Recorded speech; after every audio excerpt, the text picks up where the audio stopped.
ਰਾਮਦਾਸ ਅਰਜਨ ਗੁਰੂ ਬਰ ਸ਼੍ਰੀ ਹਰਗੋਬਿੰਦ।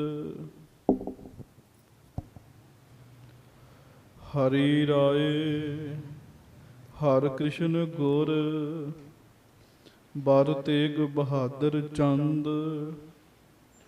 ਦਸਵੇਂ ਗੋਬਿੰਦ ਸਿੰਘ ਗੁਰ ਨਮੋ ਚਰਨ ਅਰਬਿੰਦ।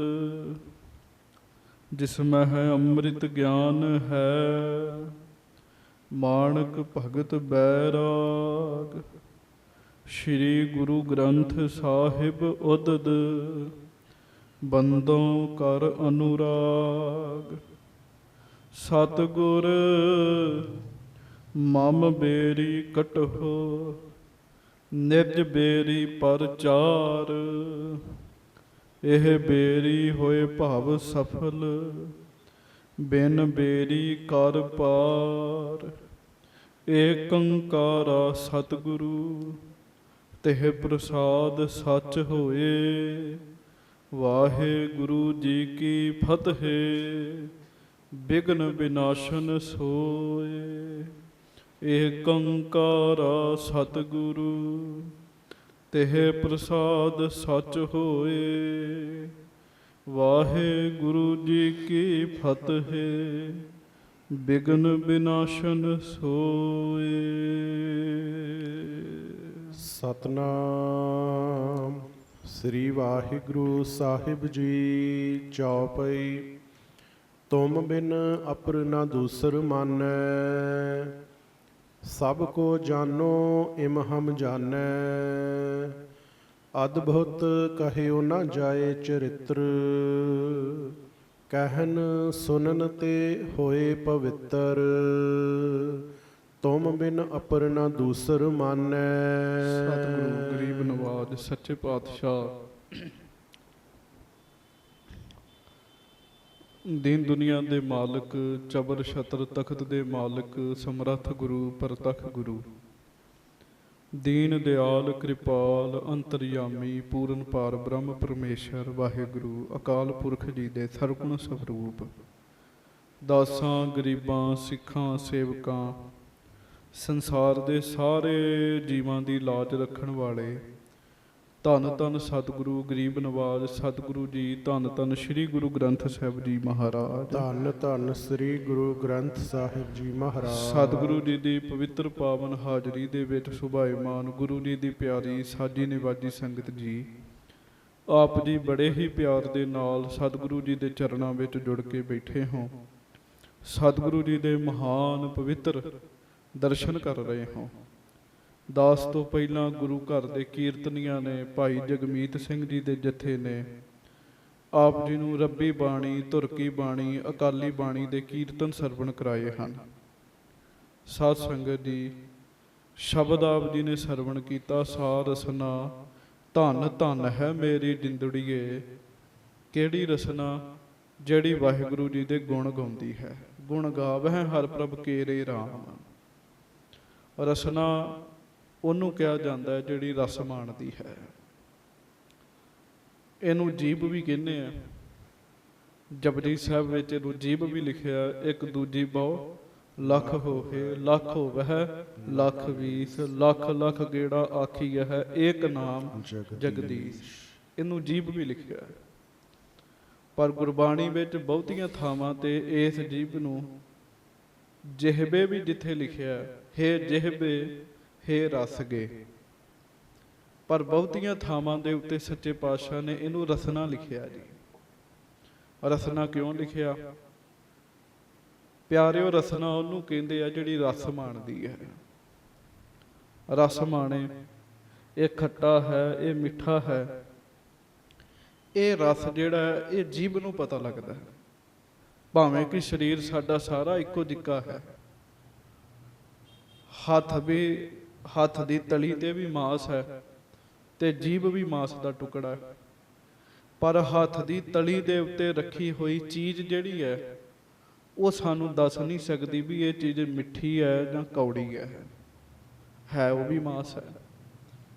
ਇੱਥੋਂ ਤੱਕ ਤੁਸੀਂ ਜੀਭ ਦੇ ਹੇਠਾਂ ਵੀ ਕੋਈ ਚੀਜ਼ ਰੱਖੋ ਨਾ ਤੁਹਾਨੂੰ ਨਹੀਂ ਪਤਾ ਲੱਗੇਗਾ ਵੀ ਉਹ ਚੀਜ਼ ਖੱਟੀ ਹੈ ਜਾਂ ਮਿੱਠੀ ਹੈ। ਖੱਟੀ ਮਿੱਠੀ ਚੀਜ਼ ਦਾ ਉਦੋਂ ਹੀ ਪਤਾ ਲੱਗਦਾ ਹੈ ਜਦੋਂ ਜੀਭ ਦੇ ਉੱਤੇ ਚੀਜ਼ ਰੱਖਦੇ ਹਾਂ ਆਪਾਂ, ਉਦੋਂ ਪਤਾ ਲੱਗਦਾ ਹੈ। ਪਰਮੇਸ਼ਰ ਨੇ ਇਹਦੀ ਡਿਊਟੀ ਲਾਈ ਹੈ, ਇਹ ਰਸ ਮਾਣਦੀ ਹੈ, ਬੰਦੇ ਨੂੰ ਰਸ ਦੱਸਦੀ ਹੈ, ਇਸ ਕਰਕੇ ਇਹਨੂੰ ਰਸਨਾ ਕਹਿੰਦੇ ਜੀ। ਗੁਰਬਾਣੀ 'ਚ ਬੜੀਆਂ ਥਾਵਾਂ ਤੇ ਇਹਦਾ ਜ਼ਿਕਰ ਆਇਆ, ਹੇ ਰਸ ਇਹ ਰਸਨਾ ਤੂੰ ਅਨਰਸ ਰਾਚ ਰਹੀ, ਤੇਰੀ ਪਿਆਸ ਨਾ ਜਾਏ। ਗੁਰੂ ਅਮਰਦਾਸ ਸਾਹਿਬ ਇਹ ਵੀ ਦੱਸਦੇ ਵੀ ਇਹ ਰਸਨਾ ਜਿਹੜੀ ਹੈ ਨਾ, ਕਦੀ ਰਸ ਲੈ ਲੈ ਕੇ ਨਹੀਂ ਰੱਜੀ। ਕਦੀ ਇਹ ਖਾਣਾ ਹੈ, ਕਦੀ ਇਹ ਖਾਣਾ ਹੈ, ਕਦੀ ਇਹ ਰਸ ਲੈ ਕੇ ਨਹੀਂ ਰੱਜੀ ਸਾਧ ਸੰਗਤ ਜੀ। ਪਰ ਇਹ ਰੱਜੇਗੀ ਉਦੋਂ ਹੀ ਜਦੋਂ ਇਹਨੂੰ ਹਰ ਰਸ ਆਏਗਾ ਜੀ। ਉਹਦੇ ਬਾਰੇ ਗੁਰੂ ਰਾਮਦਾਸ ਜੀ ਦੀ ਬਾਣੀ ਕੀਰਤਨ ਰੂਪ ਵਿੱਚ ਆਪ ਜੀ ਸਰਵਣ ਕਰ ਰਹੇ ਸੀਗੇ। ਉਹ ਰਸਨਾ ਧੰਤਾ ਦੇ ਯੋਗ ਹੈ। ਚੇਤਾ ਰੱਖਿਓ, ਮਹਾਰਾਜ ਨੇ ਨਾਮ ਜਪਣ ਵਾਲਿਆਂ ਦੀ ਜੀਭ ਨੂੰ ਵੀ ਧੰਨ ਕਿਹਾ ਜੀ। ਜਿਹੜੀ ਜੀਭ ਹੈ ਤਾਂ ਮਾਸ ਦਾ ਟੁਕੜਾ ਹੀ ਹੈ, ਉਹਨੂੰ ਵੀ ਧੰਤਾ ਦੇ ਯੋਗ ਸੱਚੇ ਪਾਤਸ਼ਾਹ ਮਹਾਰਾਜ ਜੀ ਨੇ ਕਿਹਾ। ਇੱਥੋਂ ਪਤਾ ਲੱਗਦਾ ਹੈ ਰੱਬ ਦੇ ਨਾਮ ਦੀ ਕਿੰਨੀ ਵੱਡੀ ਵਡਿਆਈ ਹੈ, ਪਰਮੇਸ਼ਰ ਦੇ ਨਾਮ ਦੀ ਕਿੰਨੀ ਵੱਡੀ ਵਡਿਆਈ ਹੈ। ਤੇ ਸਭ ਤੋਂ ਵੱਡੀ ਗੱਲ, ਸਾਨੂੰ ਸਮਾਂ ਮਿਲਿਆ ਕਿ ਅਸੀਂ ਉਸ ਦੇ ਨਾਮ ਨੂੰ ਜਪ ਸਕਦੇ ਹਾਂ। ਪ੍ਰੇਮ ਨਾਲ ਗੱਜ ਕੇ ਕਹੋ ਵਾਹਿਗੁਰੂ ਵਾਹਿਗੁਰੂ। ਸਾਨੂੰ ਪਰਮੇਸ਼ਰ ਨੇ ਸਮਾਂ ਦਿੱਤਾ, ਸਾਨੂੰ ਸਮਝ ਦਿੱਤੀ ਹੈ ਬਾਣੀ ਪੜ੍ਹਨ ਦੀ, ਬਾਣੀ ਨੂੰ ਸਮਝਣ ਦੀ ਸਮਝ ਦਿੱਤੀ ਹੈ ਵੀ ਇਹ ਬੰਦਾ ਸਮਝ ਸਕਦਾ ਹੈ ਕਿ ਰੱਬ ਦੇ ਨਾਮ ਦੀ ਕਿੰਨੀ ਵੱਡੀ ਵਡਿਆਈ ਹੈ। ਕਦੀ ਕਿਸੇ ਮਨਮੁਖ ਦੀ ਜੀਭ ਨੂੰ ਗੁਰਬਾਣੀ ਨੇ, ਗੁਰੂ ਗ੍ਰੰਥ ਸਾਹਿਬ ਨੇ ਧੰਨ ਨਹੀਂ ਟੇਕਿਆ। ਪਰ ਜਿਹੜੇ ਨਾਮ ਜਪਦੇ, ਜਿਹੜੀ ਜੀਭ ਰੱਬ ਦੇ ਗੁਣ ਗਾਉਂਦੀ ਹੈ ਨਾ ਜੀ, ਉਸ ਜੀਭ ਨੂੰ 2 ਵਾਰੀ ਧੰਨ ਕਿਹਾ। ਸਾ ਰਸਨਾ ਧੰਨ ਧੰਨ ਹੈ ਮੇਰੀ ਜਿੰਦੜੀ ਹੈ। ਮਹਾਰਾਜ ਕਿਰਪਾ ਕਰਨ, ਜੀਭ ਪਰਮੇਸ਼ਰ ਨੇ ਲਾਈ ਹੈ, ਇਸ ਜੀਭ ਦਾ ਸਦ ਉਪਯੋਗ ਹੋਵੇ। ਪਰ ਬਹੁਤਾਤ ਕੀ ਹੁੰਦਾ, ਜਿੱਥੇ ਇਸ ਜੀਭ ਨਾਲ ਵਾਹਿਗੁਰੂ ਜੀ ਦੇ ਗੁਣ ਗਾਏ ਜਾਣੇ ਹੁੰਦੇ ਆ, ਉੱਥੇ ਇਸ ਜੀਭ ਨਾਲ ਰੱਜ ਕੇ ਨਿੰਦਿਆ ਵੀ ਕੀਤੀ ਜਾਂਦੀ ਹੈ। ਅੱਜ ਤਾਂ ਬੜਾ ਵੱਡਾ ਇੱਕ ਧੰਦਾ ਬਣ ਗਿਆ ਵੀ ਜਿੱਥੇ 2 ਜਣੇ ਇਕੱਠੇ ਹੋ ਗਏ, ਉਹ ਤੀਜੇ ਦੀ ਨਿੰਦਿਆ ਸ਼ੁਰੂ ਕਰ ਦਿੰਦੇ ਵੀ ਉਹ ਇਹ ਕਰਦਾ, ਉਹ ਇਹ ਕਰਦਾ। ਤੇ ਸਤਿਗੁਰੂ ਜੀ ਕਹਿੰਦੇ ਜਿਹੜੀ ਜੀਭ ਨਿੰਦਿਆ ਕਰਦੀ ਉਹ ਧੰਤਾ ਦੇ ਯੋਗ ਨਹੀਂ, ਜਿਹੜੀ ਮੇਰੇ ਵਾਹਿਗੁਰੂ ਦੇ ਗੁਣ ਗਾਉਂਦੀ ਉਹ ਜੀਭ ਧੰਤਾ ਦੇ ਯੋਗ ਹੈ। ਉਸ ਜੀਭ ਨੂੰ ਧੰਨ ਧੰਨ ਆਖਿਆ ਮਹਾਰਾਜ ਨੇ ਬਾਣੀ 'ਚ। ਕਹੋ ਪ੍ਰੇਮ ਨਾਲ ਵਾਹਿਗੁਰੂ ਵਾਹਿਗੁਰੂ। ਜੀਭ ਦੀ ਬੜੀ ਵੱਡਾ ਯੋਗਦਾਨ ਹੈ ਬੋਲਣ ਵਿੱਚ ਜੀ। ਇਹ ਜੀਭ ਨਾ ਹੋਵੇ ਬੋਲਿਆ ਨਹੀਂ ਜਾ ਸਕਦਾ। ਚਲੋ ਕਿਸੇ ਦੇ ਸਰੀਰ 'ਚ ਗਰਮੀ ਹੋਵੇ ਤੇ ਗਰਮੀ ਦਾ ਅਸਰ ਜੀਭ ਤੇ ਵੀ ਹੁੰਦਾ ਜੀ, ਦਾਣੇ ਹੋ ਜਾਂਦੇ ਆ, ਜੀਭ ਬੰਦੇ ਦੀ ਪੱਕ ਵੀ ਜਾਂਦੀ ਹੈ। ਤੇ ਤੁਸੀਂ ਉਦੋਂ ਸੋਚਿਆ ਕਰੋ ਕਿ ਜਦੋਂ ਜੀਭ ਪੱਕ ਜਾਂਦੀ ਹੈ ਨਾ, ਫਿਰ ਉਹਦੇ ਕੋਲੋਂ ਚੰਗੀ ਤਰ੍ਹਾਂ ਬੋਲਿਆ ਨਹੀਂ ਜਾਂਦਾ ਜੀ, ਬੋਲਿਆ ਨਹੀਂ ਜਾਂਦਾ। ਤੇ ਜੇ ਜੀਭ ਨਹੀਂ ਪੱਕੀ, ਜੀਭ ਬਿਲਕੁਲ ਠੀਕ ਹੈ, ਤੇ ਰੱਬ ਦੀ ਕਿੱਡੀ ਵੱਡੀ ਕਿਰਪਾ ਹੈ। ਜਿਹਨੇ ਜੁੜਨਾ ਨਾ ਪਿਆਰਿਓ, ਜਿਹਨੇ ਵਾਹਿਗੁਰੂ ਜੀ ਦੇ ਨਾਲ ਜੁੜਨਾ, ਉਹ ਆਪਣੇ ਸਰੀਰ ਨੂੰ ਵੇਖ ਵੇਖ ਹੀ ਜੁੜੀ ਜਾਵੇ ਜੀ। ਪਰਮੇਸ਼ਰ ਨੇ ਕਿੰਨੀ ਕਿੰਨੀ ਵੱਡੀ ਸਾਡੇ ਤੇ ਕਿਰਪਾ ਕੀਤੀ ਜੀ। ਸਤਿਗੁਰੂ ਜੀ ਕਿਰਪਾ ਕਰਨ। ਆਓ ਲੜੀਵਾਰ ਇਤਿਹਾਸ। ਸੋਢੀ ਸੁਲਤਾਨ ਗੁਰੂ ਰਾਮਦਾਸ ਸਾਹਿਬ ਜੀ ਦੇ ਪੋਤਰੇ ਸ਼ਹਿਨਸ਼ਾਹ ਸੱਚੇ ਪਾਤਸ਼ਾਹ ਗੁਰੂ ਹਰਗੋਬਿੰਦ ਸਾਹਿਬ ਜੀ ਦਾ ਆਪ ਦੀ ਸਰਵਣ ਕਰ ਰਹੇ ਹਾਂ। ਮੇਰੀ ਪੀਰੀ ਦੇ ਮਾਲਕ ਗੁਰੂ ਹਰਗੋਬਿੰਦ ਸਾਹਿਬ, ਮੇਰੇ ਮਾਲਕ ਕੀਰਤਪੁਰ ਸਾਹਿਬ ਦੀ ਧਰਤੀ ਤੇ ਭਾਗ ਲਾ ਰਹੇ ਹਨ। ਗੋਇੰਦਵਾਲ ਸਾਹਿਬ ਤੋਂ ਇੱਕ ਸਿੱਖ ਸਤਿਗੁਰੂ ਜੀ ਦੇ ਚਰਨਾਂ ਵਿੱਚ ਆਇਆ, ਉਹਨੇ ਨਮਸਕਾਰ ਕੀਤੀ। ਉਹਨੇ ਆ ਕੇ ਸਤਿਗੁਰੂ ਜੀ ਨੇ ਬੜੇ ਪ੍ਰੇਮ ਨਾਲ ਦੱਸਿਆ, ਮਹਾਰਾਜ ਗੁਰੂ ਅਮਰਦਾਸ ਸਾਹਿਬ ਜੀ ਦੇ ਦੋਵੇਂ ਪੁੱਤਰ ਬਾਬਾ ਮੋਹਨ ਜੀ ਤੇ ਬਾਬਾ ਮੋਹਰੀ ਜੀ ਸਾਡੇ ਲਈ ਦੋਵੇਂ ਪੂਜਨੀਕ ਹਨ। ਬਾਬਾ ਮੋਹਰੀ ਜੀ ਦਾ ਨਾਮ ਗੁਰਬਾਣੀ ਵਿੱਚ ਆਇਆ ਜੀ, ਮੋਹਰੀ ਪੁੱਤ ਸਨਮੁਖ ਹੋਇਆ, ਰਾਮਦਾਸੈ ਪੈਰੀ ਪਾਏ ਜੀਓ।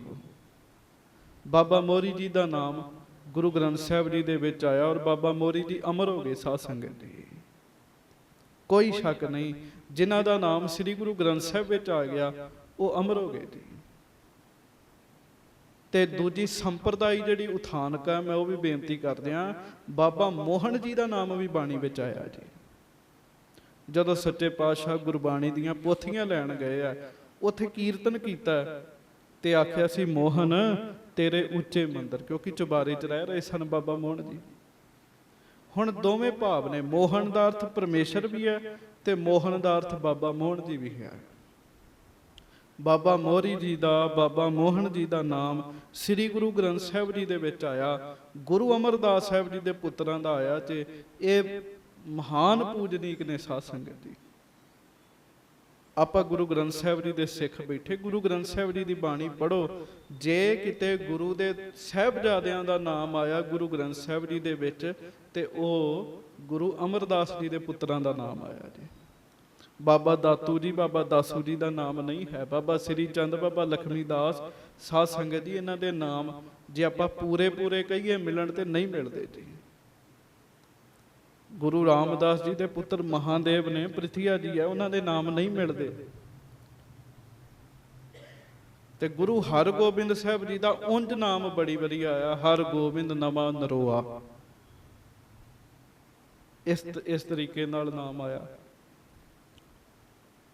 ਬਾਬਾ ਮੋਹਨ ਜੀ ਤੇ ਬਾਬਾ ਮੋਹਰੀ ਜੀ ਸਤਿਗੁਰੂ ਜੀ ਸਰੀਰ ਤਿਆਗ ਗਏ ਹਨ, ਤੇ ਸੰਤ ਮਨੋਹਰ ਦਾਸ ਜੀ ਵੀ ਸਰੀਰ ਤਿਆਗ ਗਏ। ਜਦੋਂ ਛੇਵੇਂ ਪਾਤਸ਼ਾਹ ਨੇ ਸੁਣਿਆ ਨਾ, ਪਿਆਰਿਓ, ਗੁਰੂ ਹਰਗੋਬਿੰਦ ਸਾਹਿਬ ਨੇਤਰ ਬੰਦ ਕਰਕੇ ਬੈਠ ਗਏ ਤੇ ਜੁੜ ਗਏ ਗੁਰੂ ਹਰਗੋਬਿੰਦ ਸਾਹਿਬ। ਕੁਝ ਸਮੇਂ ਬਾਅਦ ਨੇਤਰ ਖੋਲੇ, 2 ਘੜੀਆਂ ਦਾ ਸਮਾਂ।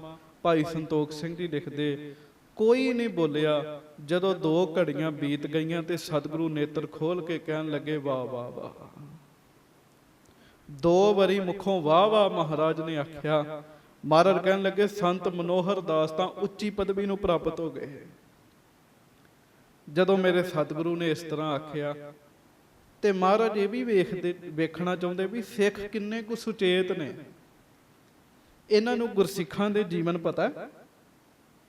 ਸਾਡੇ ਸਿੱਖਾਂ ਨੂੰ ਨਾਲ ਦੇ ਗੁਰਸਿੱਖਾਂ ਦਾ ਜੀਵਨ ਪਤਾ। ਮਹਾਰਾਜ ਕਹਿੰਦੇ, ਸਿੱਖੋ ਦੱਸੋ ਹਾਂ ਭਲਾ ਸੰਤ ਮਨੋਹਰ ਦਾਸ ਉੱਤਮ ਪਦਵੀ ਨੂੰ ਪ੍ਰਾਪਤ ਕਿਉਂ ਹੋਏ? ਤੇ ਕਸ਼ਮੀਰ ਦੇ ਸਿੱਖ ਸਨ ਭਾਈ ਕਮਾਲਾ ਜੀ, ਉਹ ਫਿਰ ਮਹਾਰਾਜ ਨੂੰ ਸੰਤ ਮਨੋਹਰ ਦਾਸ ਜੀ ਦਾ ਜੀਵਨ ਦੱਸਦੇ ਆ। ਕੱਲ ਆਪਾਂ ਨੇ ਉਹ ਸੁਣਿਆ ਸੀਗਾ। ਹੁਣ ਇੱਕ ਗੱਲ ਬੜੇ ਧਿਆਨ ਨਾਲ ਸੁਣਿਓ, ਇਹਦਾ ਮਤਲਬ ਇਹ ਹੈ ਸਾਧ ਸੰਗਤ ਜੀ, ਸਾਨੂੰ ਗੁਰਸਿੱਖਾਂ ਦੇ ਜੀਵਨ ਪਤਾ ਹੋਣੇ ਬਹੁਤ ਜ਼ਰੂਰੀ ਨੇ। ਖੁਦ ਗੁਰੂ ਸਾਹਿਬ ਮਹਾਰਾਜ ਆਪ ਪੁੱਛ ਰਹੇ ਆ ਕਿ ਸਾਨੂੰ ਸੰਤ ਮਨੋਹਰ ਦਾਸ ਦੇ ਜੀਵਨ ਬਾਰੇ ਦੱਸੋ ਭਾਈ ਕੋਈ ਜਣਾ। ਤੇ ਜੇ ਕੋਈ ਸਾਨੂੰ ਪੁੱਛ ਲੈ ਨਾ ਵੀ ਭਾਈ ਆਕੁਲ ਜੀ ਦਾ ਜੀਵਨ ਦੱਸ ਦਿਓ, ਭਾਈ ਮੰਝ ਜੀ ਦਾ ਜੀਵਨ ਦੱਸ ਦਿਓ, ਭਾਈ ਬਹਿਲੋ ਦਾ ਜੀਵਨ ਦੱਸ ਦਿਓ, ਭਾਈ ਮਾਈ ਦਾਸ ਦਾ ਜੀਵਨ ਦੱਸ ਦਿਓ, ਭਾਈ ਕਮਾਲੇ ਦਾ ਜੀਵਨ ਦੱਸ ਦਿਓ, ਰਾਏ ਜੋਧ ਦਾ ਜੀਵਨ ਦੱਸ ਦਿਓ, ਤੇ ਬਹੁਤ ਘੱਟ ਸਿੱਖਾਂ ਨੂੰ ਪਤਾ ਜੀ। ਜੇ ਸਾਨੂੰ ਗੁਰਸਿੱਖਾਂ ਦਾ ਜੀਵਨ ਪਤਾ ਹੋਏਗਾ ਨਾ ਸਾਧ ਸੰਗਤ ਜੀ, ਗੁਰਸਿੱਖਾਂ ਦਾ ਜੀਵਨ ਪੜ੍ਹਿਆ ਕਰੋ। ਗੁਰਸਿੱਖਾਂ ਦਾ ਜੀਵਨ ਪੜ੍ਹ ਕੇ ਗੁਰਸਿੱਖੀ ਦੇ ਵਿੱਚ ਪਕਿਆਈ ਆਉਂਦੀ ਹੈ। ਕੁਦਰਤੀ ਹੈ, ਜਦੋਂ ਕੰਪੀਟੀਸ਼ਨ ਹੋ ਜਾਵੇ ਨਾ, ਬੱਚਾ ਫਿਰ ਜ਼ਿਆਦਾ ਵਧੀਆ ਪੜ੍ਹਦਾ ਜੀ, ਕਿਉਂਕਿ ਲਾਗੇ ਕੰਪੀਟੀਸ਼ਨ ਹੋ ਗਿਆ ਜੀ। ਜਦੋਂ ਸਾਨੂੰ ਪਤਾ ਹੋਏਗਾ ਵੀ ਗੁਰਸਿੱਖ ਮਹਾਰਾਜ ਜੀ ਦੀ ਸੇਵਾ ਕਰਕੇ ਇੰਨੀਆਂ ਮਹਾਨ ਪਦਵੀਆਂ ਤੇ ਪਹੁੰਚੇ ਆ, ਫਿਰ ਸਾਡਾ ਵੀ ਜੀ ਕਰਦਾ ਵੀ ਅਸੀਂ ਵੀ ਕਰੀਏ। ਸੰਤ ਮਨੋਹਰ ਦਾਸ ਜੀ ਦੇ ਜੀਵਨ ਬਾਰੇ ਭਾਈ ਕਮਾਲਾ ਜੀ ਨੇ ਦੱਸਿਆ ਕਿ ਉਹਨਾਂ ਗੁਰੂ ਅਰਜਨ ਸਾਹਿਬ ਜੀ ਦੀ ਵੀ ਸੇਵਾ ਕੀਤੀ, ਗੁਰੂ ਅਮਰਦਾਸ ਜੀ ਦੀ ਸੇਵਾ ਕੀਤੀ, ਗੁਰੂ ਅਮਰਦਾਸ ਜੀ ਦੇ ਪੁੱਤਰਾਂ ਦੀ ਸੇਵਾ ਕੀਤੀ, ਗੁਰੂ ਦੀ ਪਿਆਰੀ ਸਾਧ ਸੰਗਤ ਦੀ ਸੇਵਾ ਕੀਤੀ। ਸੰਤ ਮਨੋਹਰ ਦਾਸ ਜੀ ਲੰਗਰਾਂ ਦੀ ਸੇਵਾ ਕਰਦੇ ਰਹੇ, ਸੰਤ ਮਨੋਹਰ ਦਾਸ ਜੀ ਝਾੜੂ ਦੀ ਸੇਵਾ ਕਰਦੇ ਰਹੇ, ਸੰਤ ਮਨੋਹਰ ਦਾਸ ਜੀ ਕੀਰਤਨ ਦੀ ਸੇਵਾ ਕਰਦੇ ਰਹੇ, ਚੁਬਾਰਾ ਸਾਹਿਬ ਵੀ ਕਰਦੇ ਰਹੇ ਤੇ ਬੌਲੀ ਸਾਹਿਬ ਵੀ ਕਰਦੇ ਰਹੇ। ਉਹ ਆਸਾ ਜੀ ਦੀ ਵਾਰ ਦਾ ਕੀਰਤਨ ਕਰਦੇ ਰਹੇ। ਤੇ ਕੱਲ ਵੀ ਬੇਨਤੀ ਕੀਤੀ ਸੀ, ਉਹਨਾਂ ਆਪਣੇ ਆਪ ਨੂੰ ਬਿਜ਼ੀ ਰੱਖਿਆ ਜੀ। ਅਮੀਰ ਬੰਦਾ ਜਿਹਦੇ ਕੋਲ ਪੈਸੇ ਜ਼ਿਆਦਾ ਆਉਂਦੇ ਆ ਨਾ, ਮੈਨੂੰ ਮਾਫ ਕਰਿਓ, ਵਕਾਰ ਉਹਨੂੰ ਜ਼ਿਆਦਾ ਤੰਗ ਕਰਦੇ ਆ ਜੀ। ਜਿਹਦੇ ਕੋਲ ਪੈਸੇ ਜ਼ਿਆਦਾ ਹੋਣ ਉਹਦਾ ਮਨ ਵੀ ਜ਼ਿਆਦਾ ਭਟਕਦਾ ਚ, ਵਕਾਰ ਉਹਨੂੰ ਜ਼ਿਆਦਾ ਤੰਗ ਕਰਦੇ ਆ। ਗਰੀਬ ਬੰਦਾ ਜਿਹਦੇ ਕੋਲ ਪੈਸੇ ਨਹੀਂ ਹੈ, ਉਹ ਪੈਸੇ ਕਮਾਉਣ ਵਿੱਚ ਹੀ ਲੱਗਾ ਰਹਿੰਦਾ ਹੈ, ਵਕਾਰ ਉਹਨੂੰ ਤੰਗ ਨਹੀਂ ਕਰਦੇ, ਉਹਨੂੰ ਬਹੁਤ ਘੱਟ ਤੰਗ ਕਰਦੇ ਹੈ। ਪਰ ਮਹਾਰਾਜ ਨੇ ਸਾਨੂੰ ਮਾਇਆ ਦਿੱਤੀ ਹੈ, ਹੁਣ ਅਸੀਂ ਕਰਨਾ ਕੀ ਹੈ? ਇਹਨੂੰ ਬੜੇ ਧਿਆਨ ਨਾਲ ਸੁਣਿਓ ਪਿਆਰਿਓ। ਜੇ ਪਰਮੇਸ਼ਰ ਨੇ ਮਾਇਆ ਦਿੱਤੀ ਤੇ ਇਹ ਵੀ ਨਹੀਂ ਕਹਿਣਾ ਵੀ ਥੋੜੀ ਹੈ, ਥੋੜੀ ਹੈ। ਵਾਹਿਗੁਰੂ ਜੀ ਨੇ ਦਿੱਤੀ ਹੈ, ਆਨੰਦ ਲਓ, ਪਰ ਇਸ ਮਨ ਨੂੰ ਬੀਜੀ ਰੱਖੋ। ਮਹਾਰਾਜ ਇਸ ਤਰੀਕੇ ਨਾਲ ਸੰਤ ਮਨੋਹਰ ਦਾਸ ਜੀ ਨੇ ਸੇਵਾ ਕੀਤੀ। ਗੁਰੂ ਅਮਰਦਾਸ ਜੀ ਦੀ ਕੁੱਲ ਦੀ ਸੇਵਾ ਕੀਤੀ, ਵੱਡੀ ਪਦਵੀ ਪ੍ਰਾਪਤ ਹੋਈ। ਗੁਰੂ ਹਰਗੋਬਿੰਦ ਸਾਹਿਬ ਮਹਾਰਾਜ ਕਹਿਣ ਲੱਗੇ, ਸਿੱਖੋ ਅਸੀਂ ਤੇ ਕਦੀ ਸੇਵਾ ਹੀ ਨਹੀਂ ਕੀਤੀ ਗੁਰੂ ਅਮਰਦਾਸ ਜੀ ਦੇ ਪਰਿਵਾਰ ਦੀ, ਪਤਾ ਕਰੋ। ਮਹਾਰਾਜ ਕਹਿਣ ਲੱਗੇ, ਹੁਣ ਕੌਣ ਹੈ? ਕਹਿੰਦੇ ਬਾਬਾ ਆਨੰਦ ਜੀ ਹਨ। ਕਹਿੰਦੇ ਫਿਰ ਬਾਬਾ ਆਨੰਦ ਜੀ ਨੂੰ ਲੈ ਕੇ ਆਓ। ਮੇਰੇ ਸਤਿਗੁਰੂ ਜੀ ਨੇ ਆਪਣੀ ਪਾਲਕੀ ਭੇਜੀ ਕਿ ਸਾਡੀ ਪਾਲਕੀ ਦੇ ਵਿੱਚ ਬਾਬਾ ਆਨੰਦ ਜੀ ਨੂੰ ਲੈ ਕੇ ਆਓ, ਤੇ ਭਾਈ ਗੜੀਆ ਜੀ ਦੀ ਡਿਊਟੀ ਲਾਈ ਜੀ। ਜਦੋਂ ਮਹਾਰਾਜ ਨੇ ਭਾਈ ਗੜੀਆ ਜੀ ਦੀ ਡਿਊਟੀ ਲਾਈ ਤੇ ਭਾਈ ਗੜੀਆ ਜੀ ਗਏ, ਤੇ ਬਾਬਾ ਆਨੰਦ ਜੀ ਦਾ ਨਾਮ ਹੀ ਨਹੀਂ ਆਨੰਦ, ਜ਼ਿੰਦਗੀ ਦਾ ਆਨੰਦ ਉਹਨਾਂ ਨੂੰ ਪ੍ਰਾਪਤ ਹੋਇਆ। ਸਾਧ ਸੰਗਤ ਜੀ ਆਖੋ ਪ੍ਰੇਮ ਨਾਲ ਗੱਜ ਕੇ ਸ੍ਰੀ ਵਾਹਿਗੁਰੂ ਵਾਹਿਗੁਰੂ। ਜ਼ਿੰਦਗੀ ਦਾ ਤਤ ਆਨੰਦ ਉਹਨਾਂ ਨੂੰ ਪ੍ਰਾਪਤ ਹੋਇਆ। ਜਦੋਂ ਉਹਨਾਂ ਦਾ ਜਨਮ ਹੀ ਹੋਇਆ ਸੀ, ਉਦੋਂ ਹੀ ਛੇਵੇਂ ਪਾਤਸ਼ਾਹ ਵਾਹਿਗੁਰੂ ਗੁਰੂ ਅਮਰਦਾਸ ਜੀ ਨੇ ਨਾਮ ਰੱਖਿਆ ਸੀ ਆਨੰਦ, ਤੇ ਕਹਿਣ ਮਾਤਰ ਹੀ ਮਹਾਰਾਜ ਨੇ ਨਾਮ ਆਨੰਦ ਰੱਖ ਦਿੱਤਾ। ਉਦੋਂ ਬਾਣੀ ਉਚਾਰੀ ਸੀ ਆਨੰਦ ਸਾਹਿਬ। ਤੇ ਜੇ ਕਿਸੇ ਨੇ ਆਨੰਦ ਪ੍ਰਾਪਤ ਕਰਨਾ ਹੋਵੇ ਤੇ ਆਨੰਦ ਸਾਹਿਬ ਜੀ ਦੀ ਬਾਣੀ ਦਾ ਪਾਠ ਕਰੇ, ਆਨੰਦ ਸਾਹਿਬ ਜੀ ਦੀ ਬਾਣੀ ਨੂੰ ਵਿਚਾਰੇ, ਜ਼ਿੰਦਗੀ 'ਚ ਆਨੰਦ ਪੈਦਾ ਹੋ ਜਾਏਗਾ। ਜ਼ਿੰਦਗੀ ਆਨੰਦ ਵਾਲੀ ਬਣ ਜਾਏਗੀ ਉਹਦੀ। ਸਤਿਗੁਰੂ ਕਿਰਪਾ ਕਰਨ। ਬਾਬਾ ਆਨੰਦ ਜੀ ਮਹਾਰਾਜ ਦੇ ਕੋਲ ਆਏ। ਕੱਲ ਫਿਰ ਤੁਸੀਂ ਸੁਣਿਆ, ਸਾਖੀ ਲੰਬੀ ਹੋ ਜਾਣੀ ਹੈ। ਛੇਵੇਂ ਪਾਤਸ਼ਾਹ ਆਪ ਅਗਲਵਾਂਢੀ ਗਏ। ਜਿਸ ਪਾਲਕੀ 'ਚ ਬਾਬਾ ਆਨੰਦ ਜੀ ਬੈਠੇ ਸਨ, ਗੁਰੂ ਹਰਗੋਬਿੰਦ ਸਾਹਿਬ ਨੇ ਉਸ ਪਾਲਕੀ ਨੂੰ ਆਪ ਮੋਢਾ ਲਾਇਆ ਜੀ। ਹੁਣ ਬਾਬਾ ਆਨੰਦ ਜੀ ਨੂੰ ਵੀ ਪਤਾ ਲੱਗ ਗਿਆ ਵੀ ਪਾਲਕੀ ਨੂੰ ਮੋਢਾ ਕਿਹਦਾ ਲੱਗ ਗਿਆ। ਉਹਨਾਂ ਪਾਲਕੀ 'ਚੋਂ ਛਾਲ ਮਾਰ ਕੇ ਸਤਿਗੁਰੂ ਜੀ ਦੇ ਚਰਨ ਫੜ ਲਏ ਜੀ। ਸਤਿਗੁਰੂ ਮੇਰੇ ਮਾਲਕ ਆਪਣੇ ਘਰ 'ਚ ਲੈ ਆਏ। ਬਾਬਾ ਆਨੰਦ ਜੀ ਬੜਾ ਪ੍ਰੇਮ ਨਾਲ ਬਚਨ ਵਿਲਾਸ ਕਰਦੇ ਆ। ਆਓ ਹੁਣ ਉਹਨਾਂ ਦੇ ਬਚਨ ਸੁਣੀਏ। ਬੜੇ ਤਤ ਬਚਨ ਨੇ, ਬੜੀ ਸੇਧ ਦੇਣ ਵਾਲੇ ਬਚਨ ਹਨ। ਪਿਆਰ ਨਾਲ ਗੱਜ ਕੇ ਸਾਰੀ ਸੰਗਤ ਆਖੋ ਸਤਿਨਾਮ ਸ੍ਰੀ ਵਾਹਿਗੁਰੂ ਸਾਹਿਬ ਜੀ। ਹਾਂਜੀ। ਸਤਨਾਮ ਸ੍ਰੀ ਵਾਹਿਗੁਰੂ ਸਾਹਿਬ ਜੀ। ਚੌਪਈ।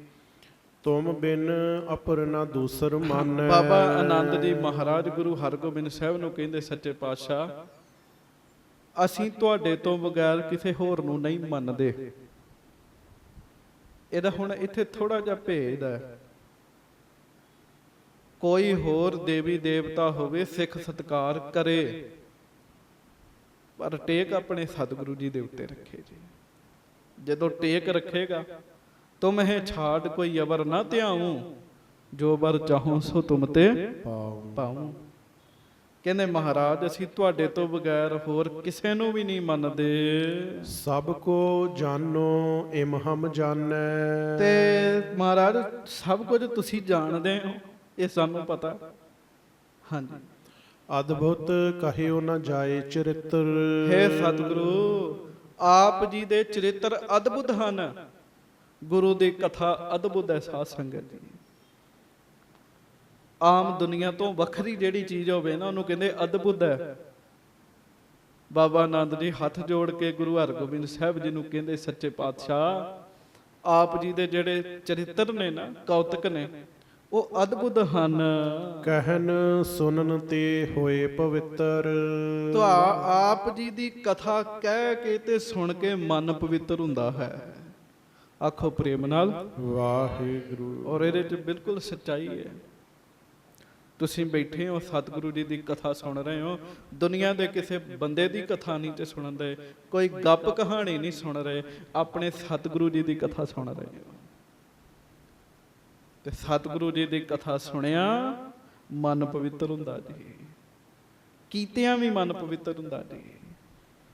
ਹਾਂਜੀ, ਇਮ ਆਨੰਦ ਤੇ ਸੁਨ ਕਰ ਕਾਨੇ।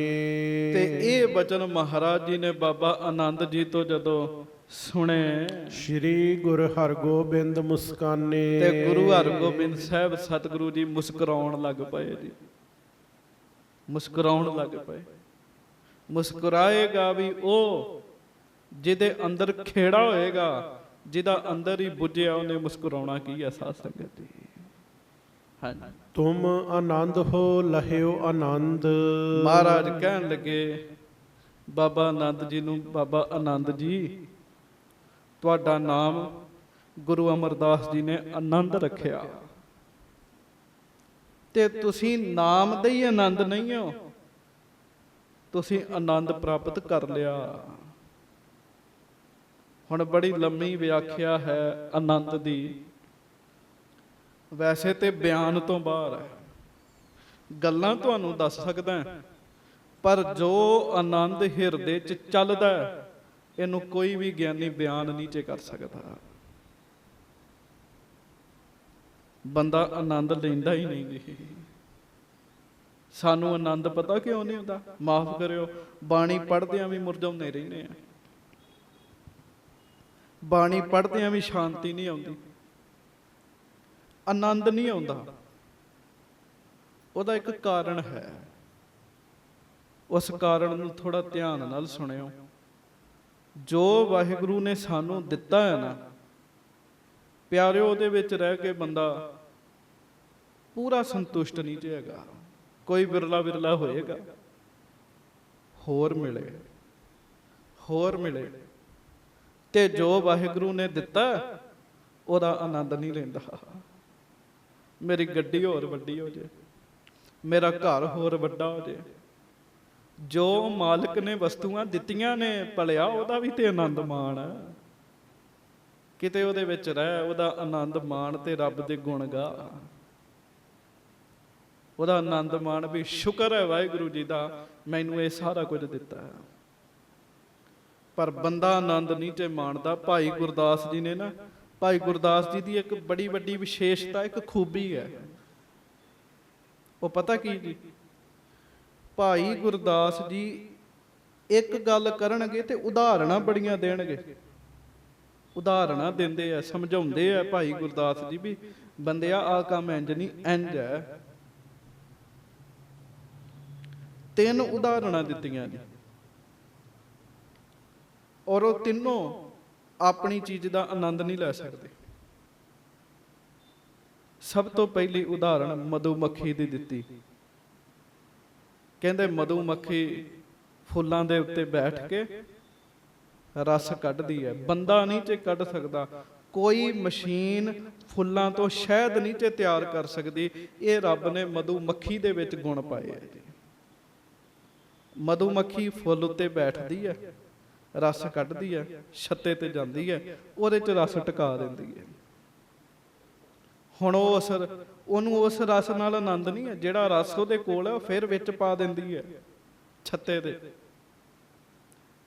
ਭਾਈ ਸਾਹਿਬ ਕਹਿੰਦੇ ਉਹ ਲੱਗੀ ਰਹਿੰਦੀ ਛੱਤਾ ਭਰ ਜਾਂਦਾ, ਤੇ ਜਦੋਂ ਛੱਤਾ ਭਰ ਜਾਂਦਾ ਤੇ ਫਿਰ ਇੱਕ ਬੰਦਾ ਆਉਂਦਾ, ਉਹ ਮਧੂਮੱਖੀਆਂ ਨੂੰ ਡਾ ਕੇ ਸ਼ਹਿਦ ਉਹਨਾਂ ਦਾ ਉਹ ਖਾ ਜਾਂਦਾ ਜੀ, ਕੱਢ ਲੈਂਦਾ ਜੀ, ਜਾਂ ਵੇਚ ਦਿੰਦਾ। ਹੁਣ ਤੁਸੀਂ ਦੱਸੋ ਕਿ ਮਧੂਮੱਖੀ ਨੇ ਆਪਣੇ ਸ਼ਹਿਦ ਨੂੰ ਖਾਧਾ ਜੀ? ਨਹੀਂ ਖਾ ਸਕਦੀ। ਹੁਣ ਅਗਲੀ ਉਦਾਹਰਣ ਭਾਈ ਗੁਰਦਾਸ ਜੀ ਗਾਂ ਦੀ ਦਿੰਦੇ ਜੀ। ਕਹਿੰਦੇ ਗਾਂ ਕੀ ਕਰਦੀ ਹੈ?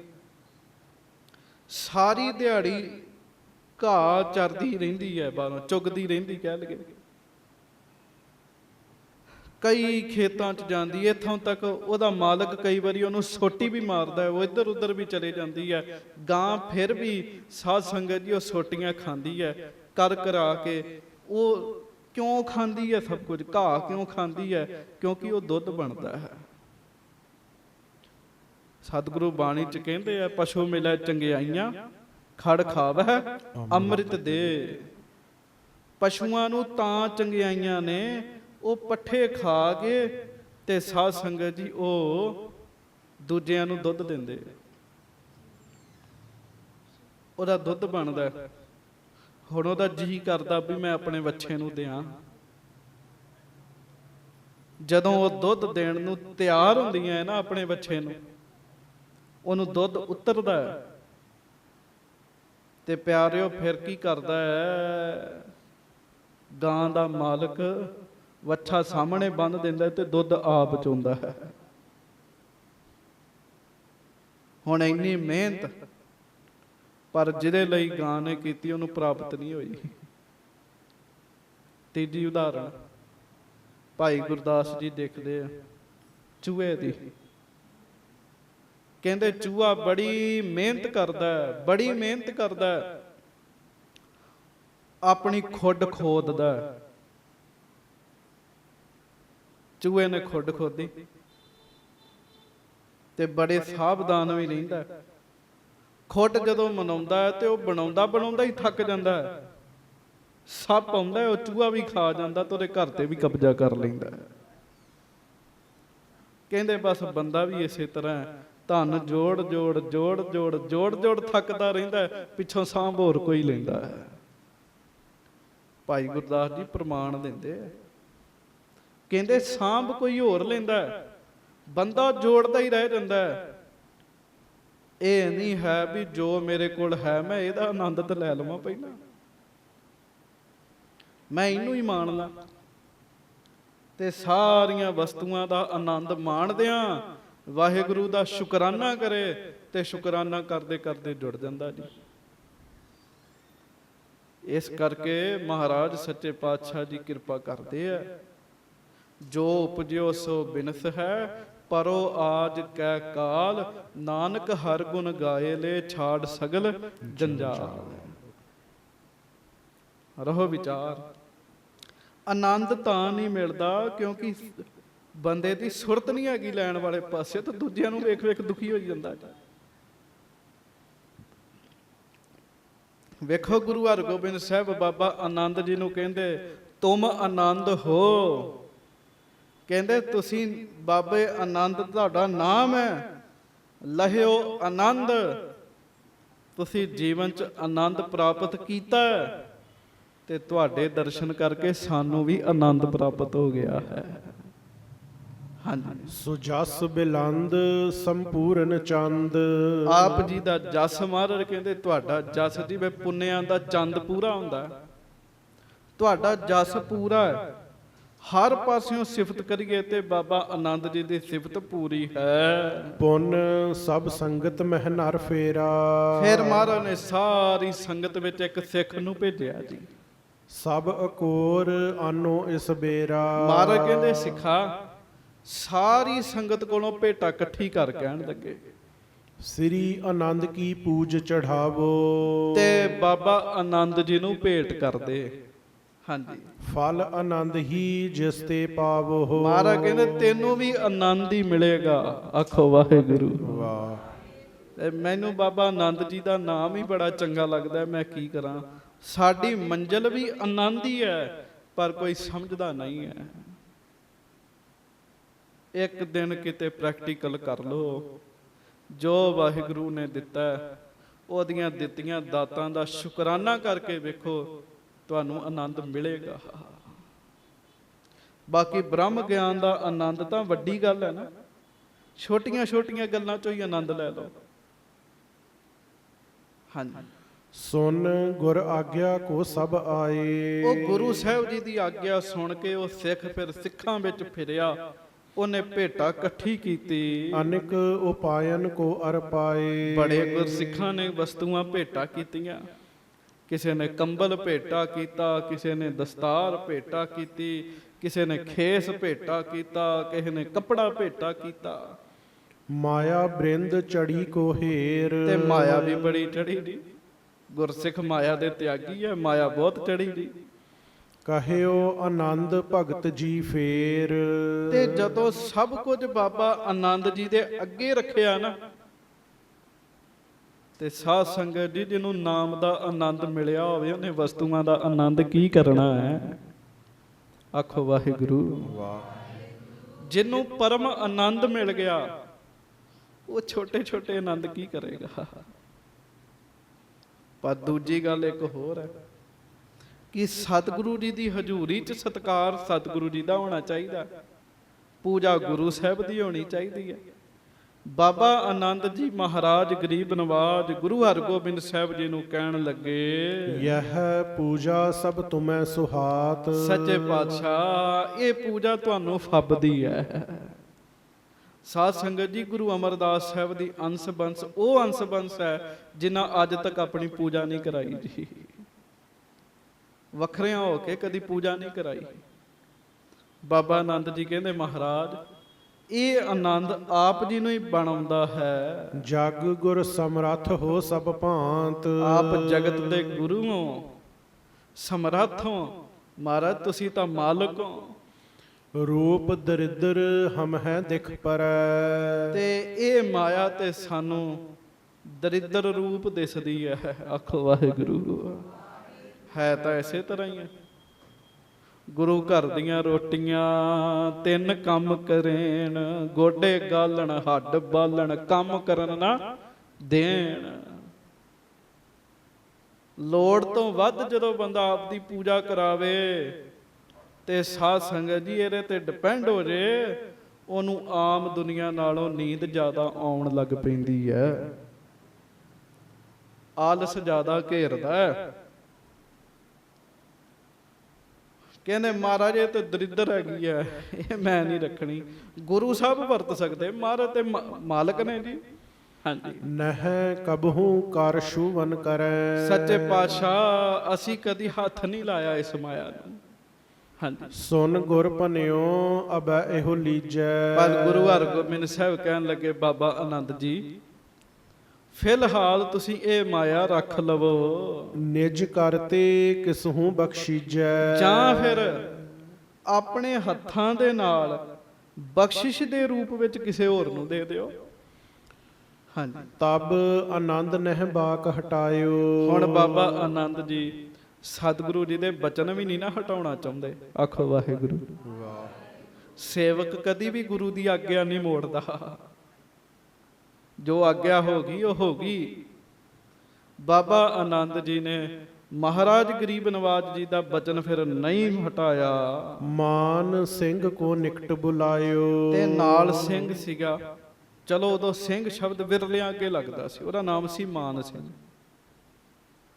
ਸਿੰਘ ਸ਼ਬਦ 10ਵੇਂ ਪਾਤਸ਼ਾਹ ਨੇ ਬਾਅਦ ਚ ਪ੍ਰਚਲਿਤ ਕੀਤਾ, ਪਰ ਕੁਝਨਾਂ ਦੇ ਨਾਲ ਲੱਗਦਾ ਸੀਗਾ।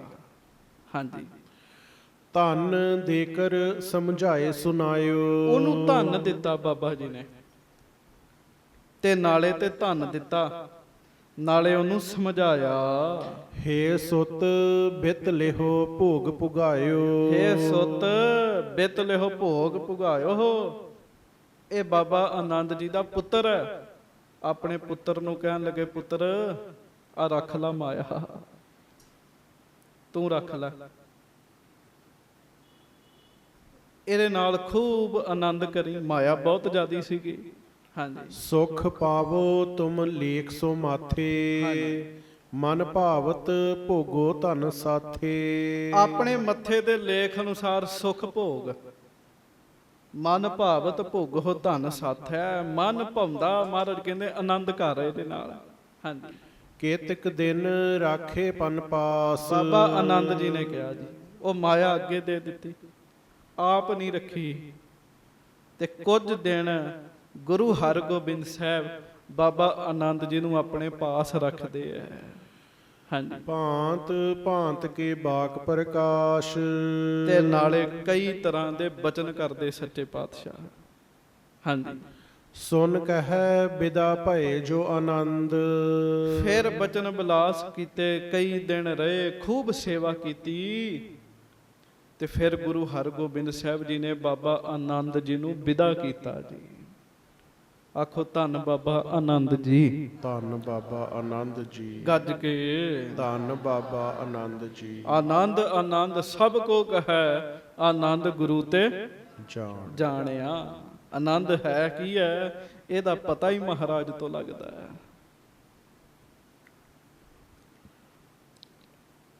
ਬਾਬਾ ਆਨੰਦ ਜੀ ਆਨੰਦ ਦਾ ਰੂਪ ਹਨ ਸਾਧ ਸੰਗਤ ਜੀ। ਹਾਂਜੀ, ਸੁਨ ਕਹਿ ਬਿਦਾ ਭਏ ਜੋ ਆਨੰਦ। ਸੋ ਬਾਬਾ ਜੀ ਨਮਸਕਾਰ ਕਰਕੇ ਵਿਦਾ ਹੋਏ। ਕਰੇ ਪਰਸਪਰ ਮਹਿਦ ਆਨੰਦ। ਬੜੇ ਆਨੰਦ ਵਿੱਚ ਹਨ। ਆਪਸ ਵਿੱਚ ਗੁਰੂ ਸਾਹਿਬ ਨੇ ਤੇ ਬਾਬਾ ਆਨੰਦ ਜੀ ਨੇ ਨਮਸਕਾਰ ਕੀਤੀ। ਹਿਤ ਅਸਵਾਰੀ ਸਿਵਕਾ ਦੀਨ। ਫਿਰ ਆਪਣੀ ਮਹਾਰਾਜ ਨੇ ਪਾਲਕੀ ਸਾਹਿਬ ਦਿੱਤੀ ਜੀ। ਹਾਂਜੀ। ਪੁੰਨ ਭਾਈ ਗੜੀਆ ਸੰਗ ਲੀਨ। ਤੇ ਭਾਈ ਗੜੀਆ ਜੀ ਦੀ ਫਿਰ ਸਤਿਗੁਰੂ ਜੀ ਨੇ ਡਿਊਟੀ ਲਾਈ ਕਿ ਜਾਓ ਬਾਬਾ ਆਨੰਦ ਜੀ ਨੂੰ ਗੋਇੰਦਵਾਲ ਸਾਹਿਬ ਛੱਡ ਕੇ ਆਓ। ਗੋਇੰਦਵਾਲ ਜਾਏ ਪਹੁੰਚਾਏ। ਗੋਇੰਦਵਾਲ ਸਾਹਿਬ ਫਿਰ ਪਹੁੰਚਾਇਆ। ਸਭ ਸੋ ਮਿਲ ਗੁਰ ਸੁਜਸ ਅਲਾਏ। ਤੇ ਸਾਰਿਆਂ ਨੂੰ ਮਿਲ ਕੇ ਖੂਬ ਗੁਰੂ ਜੀ ਦਾ ਜਸ ਕੀਤਾ। ਸਿੱਖ ਦੀ ਜ਼ੁਬਾਨ ਤਾਂ ਹੈ ਹੀ ਜਸ ਕਰਨ ਲਈ ਹੈ। ਆਖੋ ਸ੍ਰੀ ਵਾਹ। ਆਪਣੇ ਸਤਿਗੁਰੂ ਜੀ ਦਾ ਜਸ ਕੀਤਾ। ਅਬ ਲਗ ਧਰੀ ਪਾਲ ਕੀ ਸੋਈ। ਹੇਰ ਨਮੋ ਠਾਨੈ ਸਭ ਕੋਈ। ਕਹਿੰਦੇ ਹੁਣ ਤੱਕ ਉਹ ਪਾਲਕੀ ਭਾਈ ਸੰਤੋਖ ਸਿੰਘ ਕਹਿੰਦੇ ਉੱਥੇ ਪਈ ਹੈ ਗੋਇੰਦਵਾਲ ਸਾਹਿਬ। ਸਾਰੇ ਉਹਨੂੰ ਨਮਸਕਾਰ ਕਰਦੇ ਆ। ਜਦੋਂ ਇਹ ਗ੍ਰੰਥ ਲਿਖਿਆ ਉਦੋਂ ਸਾਧ ਸੰਗਤ ਜੀ ਉਹ ਪਾਲਕੀ ਸਾਹਿਬ ਉੱਥੇ ਹੋਏਗੀ। ਹੁਣ ਨਹੀਂ ਹੈ ਵੈਸੇ ਉੱਥੇ। ਹਾਂਜੀ। ਸ਼੍ਰੀ ਗੁਰੂ ਹਰਗੋਬਿੰਦ ਜੀ ਦੀਨ। ਧੰਨ ਗੁਰੂ ਹਰਗੋਬਿੰਦ ਸਾਹਿਬ ਨੇ ਉਹ ਆਪਣੀ ਪਾਲਕੀ ਸਾਹਿਬ ਦਿੱਤੀ ਸੀ ਉਹਨੂੰ। ਗੋਇੰਦਵਾਲ ਧਰੀ ਦੁੱਤ ਭੀਨ। ਸੋ ਗੋਇੰਦਵਾਲ ਸਾਹਿਬ ਭਾਈ ਸੰਤੋਖ ਸਿੰਘ ਜੀ ਕਹਿੰਦੇ ਉਹ ਸੁਭਾਏਮਾਨ ਹੈ। ਦੋਹਰਾ ਸ਼੍ਰੀ ਹਰਗੋਬਿੰਦ ਸਤਿਗੁਰ ਇਸ ਵਿਦ ਸਮੈ ਬਿਤਾਏ। ਪਿਆਰ ਨਾਲ ਗੱਜ ਕੇ ਸਾਰੇ ਕਹੋ ਧੰਨ ਧੰਨ ਸ੍ਰੀ ਗੁਰੂ ਹਰਗੋਬਿੰਦ ਸਾਹਿਬ ਜੀ ਮਹਾਰਾਜ। ਧੰਨ ਧੰਨ ਸ੍ਰੀ ਗੁਰੂ ਹਰਗੋਬਿੰਦ ਸਾਹਿਬ ਜੀ ਮਹਾਰਾਜ। ਗੁਰੂ ਹਰਗੋਬਿੰਦ ਸਾਹਿਬ ਇਸ ਤਰੀਕੇ ਨਾਲ ਸਮਾਂ ਸਫਲਾ ਕਰ ਰਹੇ ਹਨ। ਸਿੱਖ ਸੰਗਤ ਆਵੈ ਅਨੇਕ ਸਿੱਖ ਸੰਗਤਾਂ ਸੱਚੇ ਪਾਤਸ਼ਾਹ ਮਹਾਰਾਜ ਜੀ ਦੇ ਚਰਨਾਂ ਵਿੱਚ ਆਉਂਦੀਆਂ ਹਨ। ਮਨ ਬਾਂਸ਼ਤ ਕੋ ਪਾਏ। ਮਨ ਇੱਛੇ ਫਲ ਪ੍ਰਾਪਤ ਹੁੰਦੇ ਆ। ਜਿਹੜਾ ਆਉਂਦਾ ਭਾਵਨਾ ਨਾਲ ਪਿਆਰਿਓ ਨੂੰ ਗੁਰੂ ਸਾਹਿਬ ਮਨ ਇੱਛੇ ਫਲ ਦਿੰਦੇ ਆ। ਤੇ ਘਬਰਾਇਆ ਨਾ ਕਰੋ। ਗੁਰੂ ਗ੍ਰੰਥ ਸਾਹਿਬ ਉਹੋ ਹੀ ਰੂਪ ਹਨ। ਬਸ ਇਹ ਹੈ ਆਉਣਾ ਭਾਵਨਾ ਨਾਲ। ਸੇਵਕ ਕੀ ਅਰਦਾਸ ਪਿਆਰੇ। ਮਹਾਰਾਜ ਅਰਦਾਸ ਪੂਰੀ ਕਰਦੇ। ਅਸੀਂ ਤੇ ਕਹਿੰਦੇ ਅਸੀਂ ਬੜੀਆਂ ਅਰਦਾਸਾਂ ਕਰਦੇ ਹਾਂ ਜੀ, ਪੂਰੀਆਂ ਹੀ ਨਹੀਂ ਹੁੰਦੀਆਂ। ਪਿਆਰਿਓ ਮਹਾਰਾਜ ਸੇਵਕ ਦੀ ਗੱਲ ਕਰ ਰਹੇ ਆ। ਪਹਿਲਾਂ ਆਪਾਂ ਵਿਚਾਰ ਕਰ ਲਈਏ ਵੀ ਅਸੀਂ ਸੇਵਕ ਬਣ ਗਏ ਆ। ਜਿਸ ਦਿਨ ਸੇਵਕ ਬਣ ਗਏ ਉਸ ਦਿਨ ਗੱਲ ਬਣ ਜਾਣੀ ਜੀ। ਗੁਰੂ ਸਾਹਿਬ ਤਾਂ ਦਾਤਾਂ ਦੇਣ ਲਈ ਤਿਆਰ ਬੈਠੇ ਨੇ। ਸੋ ਮਹਾਰਾਜ ਦੇ ਕੋਲ ਸਿੱਖ ਰਹਿੰਦੇ ਬ੍ਰਹਮ ਗਿਆਨੀ ਮਨ ਇੱਛੇ ਫਲ ਪ੍ਰਾਪਤ ਹੁੰਦੇ ਹਨ ਉਹਨਾਂ ਨੂੰ। ਚੌਪਈ ਬਾਬਕ ਹੁਤੋ ਅਗਾਰੀ ਗਾਵੇ। ਸਤਿਗੁਰੂ ਜੀ ਦੇ ਚਰਨਾਂ ਵਿੱਚ ਇੱਕ ਸਿੱਖ ਕੀਰਤਨੀਆ ਹੈ ਜੀ। ਉਹਦਾ ਨਾਮ ਹੈ ਭਾਈ ਬਾਬਕ। ਰਬਾਬੀ ਸਿੱਖ ਹੈ ਜੀ। ਹਾਂਜੀ। ਸਦਾ ਕੀਰਤਨ ਕਰਤ ਸੁਨਾਵੇ। ਸੱਤਾ ਬਲਵੰਡ ਜੀ ਦੇ ਅੱਗੋਂ ਪਰਿਵਾਰ ਵਿੱਚੋਂ ਸੀਗਾ। ਤੇ ਭਾਈ ਬਾਬਕ ਜੀ ਦੀ ਡਿਊਟੀ ਸੀ ਉਹਨੇ ਸੰਗਤ ਨੂੰ ਗੁਰਬਾਣੀ ਦਾ ਕੀਰਤਨ ਸੁਣਾਉਣਾ ਹੁੰਦਾ ਸੀਗਾ ਜੀ। ਬੜੀ ਵੱਡੀ ਡਿਊਟੀ ਹੈ ਜੀ। ਹਾਂਜੀ। ਭਾਂਤ ਭਾਂਤ ਕੇ ਰਾਗਨ ਸਾਥ। ਰਾਗ ਦੀ ਸੋਝੀ ਸੀ ਨਾਲ ਤਰ੍ਹਾਂ ਤਰ੍ਹਾਂ ਦੇ ਰਾਗ ਸੁਣਾਉਣੇ ਤੇ ਪ੍ਰੇਮ ਨਾਲ ਕੀਰਤਨ ਕਰਨਾ। ਕਰਹਿ ਰਿਝਾਵਨ ਸਤਿਗੁਰ ਨਾਥ। ਭਾਈ ਬਾਬਕ ਜੀ ਇੰਨਾ ਸੋਹਣਾ ਕੀਰਤਨ ਕਰਦੇ ਉਹਨਾਂ ਗੁਰੂ ਹਰਗੋਬਿੰਦ ਸਾਹਿਬ ਨੂੰ ਰਿਝਾ ਲਿਆ ਸੀਗਾ। ਆਖੋ ਵਾਹ। ਰਿਝਾਉਣ ਦਾ ਕੀ ਅਰਥ ਹੁੰਦਾ? ਖੁਸ਼ ਕਰ ਲਿਆ ਜੀ। ਭਾਈ ਬਾਬਕ ਨੇ ਮੇਰੇ ਸਤਿਗੁਰੂ ਜੀ ਨੂੰ ਖੁਸ਼ ਕੀਤਾ। ਇਹ ਹੁਣ ਆਪਾਂ ਵੇਖਣਾ ਵੀ ਆਪਾਂ ਮਹਾਰਾਜ ਨੂੰ ਖੁਸ਼ ਕੀਤਾ। ਭਾਈ ਬਾਬਕ ਜੀ ਨੇ ਇੰਨਾ ਪ੍ਰੇਮ ਨਾਲ ਗੱਲ, ਪ੍ਰੇਮ ਤੋਂ ਮਹਾਰਾਜ ਖੁਸ਼ ਹੁੰਦੇ ਆ। ਜੇ ਕੋਈ ਕਵੇ ਮੈਂ ਨਿਰਾ ਹੀ ਰਾਗ ਗਾਵਾਂ ਤੇ ਮਹਾਰਾਜ ਖੁਸ਼ ਹੋ ਜਾਣ, ਨਹੀਂ। ਰਾਗ ਗਾਵੇ, ਬਾਣੀ ਗਾਵੇ, ਵਿੱਚ ਪ੍ਰੇਮ ਹੋਵੇ, ਪ੍ਰੇਮ ਨਾਲ ਮਹਾਰਾਜ ਖੁਸ਼ ਹੋ ਜਾਂਦੇ। ਭਾਈ ਬਾਬਕ ਤੇ ਸਤਿਗੁਰੂ ਜੀ ਬਹੁਤ ਪ੍ਰਸੰਨ ਹਨ। ਅੰਤ ਸਮਾਂ ਪਹੁੰਚਿਓ ਤਬ ਆਈ। ਤੇ ਸਾਧ ਸੰਗਤ ਜੀ ਭਾਈ ਬਾਬਕ ਜੀ ਦਾ ਅੰਤਮ ਸਮਾਂ ਆ ਗਿਆ ਜੀ। ਸਰੀਰ ਤਿਆਗਣ ਦਾ ਸਮਾਂ ਆ ਗਿਆ। ਜਾਨ ਲਈ ਤਬ ਮ੍ਰਿਤਿਉ ਨੇਰਾਈ। ਐਸੇ ਸਨ ਗੁਰਸਿੱਖ। ਭਾਈ ਬਾਬਕ ਜੀ ਨੂੰ ਪਿਆਰਿਓ ਪਹਿਲਾਂ ਹੀ ਪਤਾ ਲੱਗ ਗਿਆ ਵੀ ਮੇਰਾ ਸਮਾਂ ਆ ਗਿਆ। ਆਖੋ ਵਾਹਿਗੁਰੂ। ਕਿੱਥੇ ਪਤਾ ਲੱਗਦਾ ਤੇ ਮਨਮੁਖ ਨੂੰ। ਮੌਤ ਸਰਾਣੇ ਆ ਕੇ ਖਲੋਤੀ ਹੁੰਦੀ, ਮੈਨੂੰ ਮਾਫ ਕਰਿਓ, ਪਤਾ ਹੀ ਨਹੀਂ ਲੱਗਦਾ, ਜੀ ਨਹੀਂ ਕਰਦਾ ਜਾਣ ਦਾ। ਭਾਈ ਬਾਬਕ ਜੀ ਬਿਲਕੁਲ ਤੰਦਰੁਸਤ ਨੇ, ਠੀਕ ਠਾਕ ਨੇ, ਚੜ੍ਹਦੀ ਕਲਾ ਵਿੱਚ ਨੇ। ਪਤਾ ਲੱਗ ਗਿਆ ਵੀ ਮੇਰਾ ਸਮਾਂ ਪੂਰਾ ਹੋ ਚੁੱਕਾ ਹੈ। ਇਹਨੂੰ ਕਹਿੰਦੇ ਗੁਰਮੁਖ। ਹਾਂਜੀ, ਸ੍ਰੀ ਹਰਗੋਬਿੰਦ ਢਿੱਗ ਚੱਲ ਆਇਓ। ਜਦੋਂ ਸਮਾਂ ਪੂਰਾ ਹੋਇਆ ਨਾ ਜੀ, ਭਾਈ ਬਾਬਕ ਜੀ ਆਪਣੇ ਸਤਿਗੁਰੂ ਮਾਲਕ ਗੁਰੂ ਹਰਗੋਬਿੰਦ ਸਾਹਿਬ ਜੀ ਦੇ ਕੋਲ ਆਏ। ਪ੍ਰਾਨ ਅੰਤ ਬਿਰਤੰਤ ਸੁਨਾਇਓ। ਤੇ ਗਰੀਬ ਨਵਾਜ ਮਹਾਰਾਜ ਜੀ ਦੇ ਚਰਨਾਂ ਵਿੱਚ ਆ ਕੇ ਦੱਸਿਆ, ਸਤਿਗੁਰੂ ਸਰੀਰ ਦਾ ਤਿਆਗਣ ਦਾ ਸਮਾਂ ਆ ਗਿਆ। ਹਾਂਜੀ, ਕਰਹੁ ਖੁਸ਼ੀ ਸਤਿਗੁਰੂ ਵਿਸਾਲਾ। ਮਹਾਰਾਜ ਮੈਨੂੰ ਖੁਸ਼ੀਆਂ ਬਖਸ਼ਿਸ਼ ਕਰੋ ਹੁਣ। ਹਾਂਜੀ, ਗਮਨੋ ਮੈਂ ਪਰਲੋਕ ਸੁਖਾਲਾ। ਮੈਂ ਪਰਲੋਕ ਵਿੱਚ ਜਾਵਾਂ, ਉੱਥੇ ਵੀ ਤੁਹਾਡੇ ਚਰਨਾਂ ਵਿੱਚ ਰਵਾਂ, ਮੈਨੂੰ ਖੁਸ਼ੀਆਂ ਬਖਸ਼ਿਸ਼ ਕਰੋ। ਇਹਨੂੰ ਕਹਿੰਦੇ ਚ ਸਿੱਖੀ ਕੇਸਾਂ ਸਵਾਸਾਂ ਸੰਗ ਨਿਭਣੀ। ਕੋਈ ਰਿਟਾਇਰਮੈਂਟ ਨਹੀਂ ਹੋਈ ਜੀ ਭਾਈ ਬਾਬਕ ਜੀ ਦੀ। ਐਂਡਲੇ ਸਮੇਂ ਤੱਕ ਕੀਰਤਨ ਕੀਤਾ ਤੇ ਆ ਕੇ ਸਤਿਗੁਰੂ ਜੀ ਨੂੰ ਬੇਨਤੀ ਕਰਨ ਦੇ, ਮਹਾਰਾਜ ਹੁਣ ਖੁਸ਼ੀਆਂ ਦੇ ਦਿਓ, ਸਰੀਰ ਤਿਆਗਣ ਦਾ ਸਮਾਂ ਆ ਗਿਆ। ਆਪਨ ਸਮੀਪੀ ਸਦਾ ਰਖੀਜੈ। ਕਿਰਪਾ ਕਰਿਓ, ਮੈਨੂੰ ਆਪਣੇ ਲਾਗੇ ਰੱਖਿਓ। ਹਾਂਜੀ, ਇਹੀ ਆਸ ਮਮ ਹਿਰਦੈ ਪੁਰੀਜੈ। ਮੇਰੀ ਇਹੋ ਹੀ ਆਸ ਹੈ, ਸਰੀਰ ਤਿਆਗਣ ਤੋਂ ਬਾਅਦ ਵੀ ਮੈਂ ਸਦਾ ਆਪ ਜੀ ਦੇ ਚਰਨਾਂ ਵਿੱਚ ਰਵਾਂ ਜੀ। ਜਿੰਦਿਆਂ ਸੇਵਾ ਕੀਤੀ, ਕੀਰਤਨ ਕੀਤਾ, ਜਨਮ ਸਫਲਾ ਕੀਤਾ ਤੇ ਸਰੀਰ ਤਿਆਗਣ ਤੋਂ ਬਾਅਦ ਫਿਰ ਅਰਦਾਸਾਂ ਹੁੰਦੀਆਂ ਵੀ ਮਹਾਰਾਜ ਸਰੀਰ ਤਿਆਗਣ ਤੋਂ ਬਾਅਦ ਵੀ ਤੁਹਾਡੇ ਚਰਨਾਂ 'ਚ ਰਵਾਂ। ਇਹਨੂੰ ਕਹਿੰਦੇ ਚ ਪਿਆਰ। ਸ੍ਰੀ ਨਾਨਕ ਜੀ ਢਿੱਗ ਮਰਦਾਨਾ।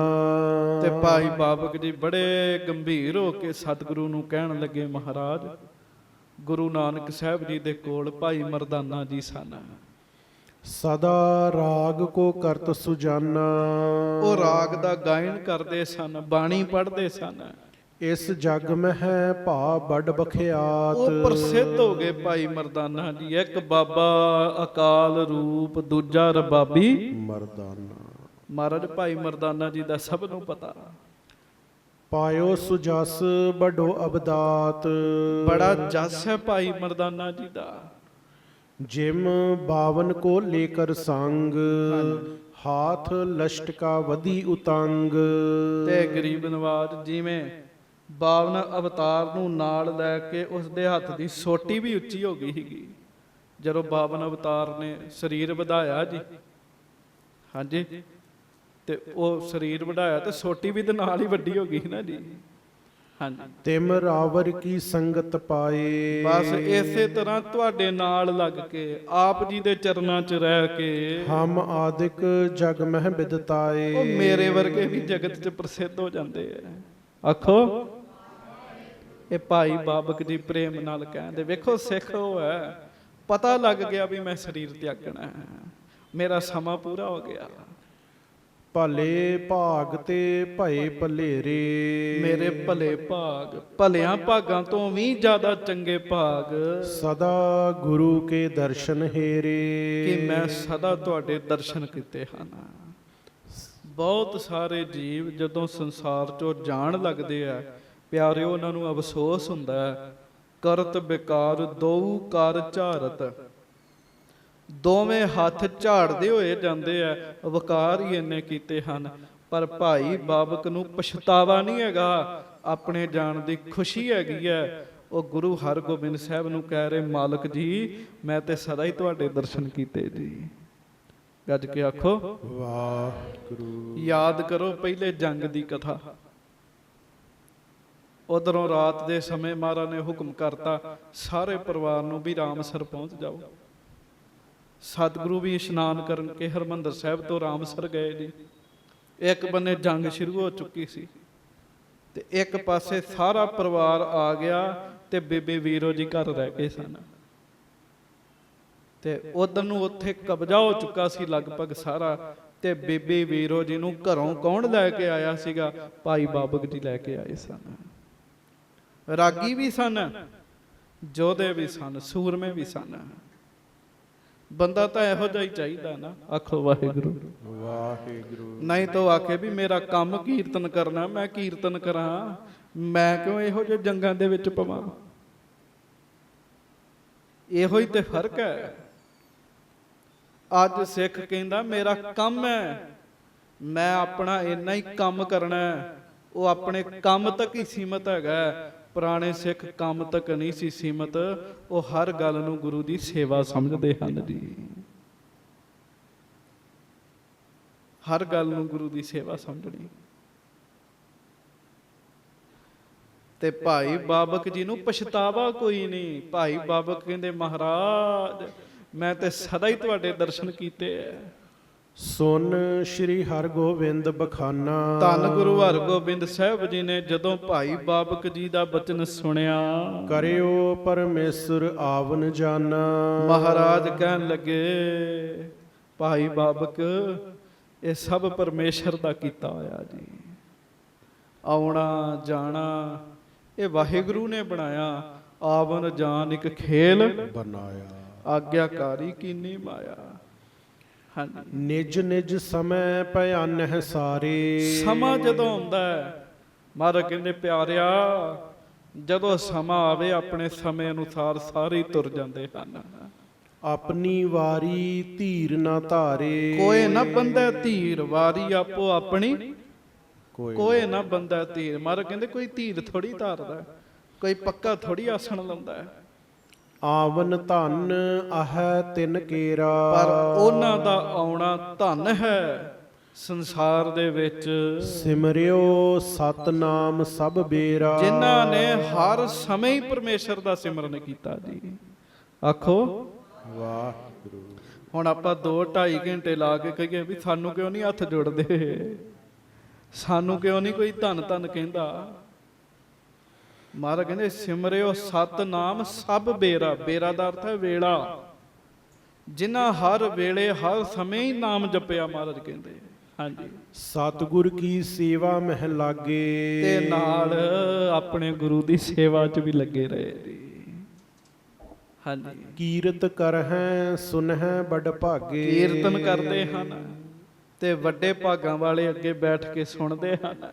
ਇਸਕੇ ਸਮ ਅਪਰ ਨਾ ਕਲ ਕਾਲ। ਮਹਾਰਾਜ ਭਾਈ ਬਾਬਕ ਰਬਾਬੀ ਆਪਣੇ ਰਾਗੀ ਪਿਆਰੇ ਵੱਲ ਵੇਖ ਕੇ ਕਹਿਣ ਲੱਗੇ, ਬਾਬਕ ਇਹਦੇ ਤੋਂ ਉੱਤੇ ਕਿਹੜਾ ਕੰਮ ਹੈਗਾ? ਇਹ ਕਹਿੰਦੇ ਕਲ ਯੁਗ ਮਹਿ ਕੀਰਤਨ ਪ੍ਰਧਾਨਾ, ਕਲ ਯੁਗ ਮਹਿ ਕੀਰਤਨ ਪ੍ਰਧਾਨਾ।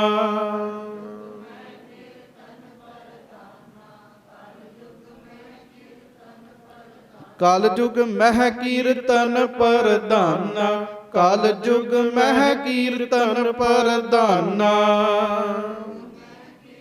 ਗੁਰਮੁਖ ਜਪੀਐ ਲਾਏ ਧਿਆਨ। ਗੁਰਮੁਖ ਜਪੀਐ ਲਾਏ ਧਿਆਨਾ, ਗੁਰਮੁਖ ਜਪੀਐ ਲਾਏ ਧਿਆਨਾ।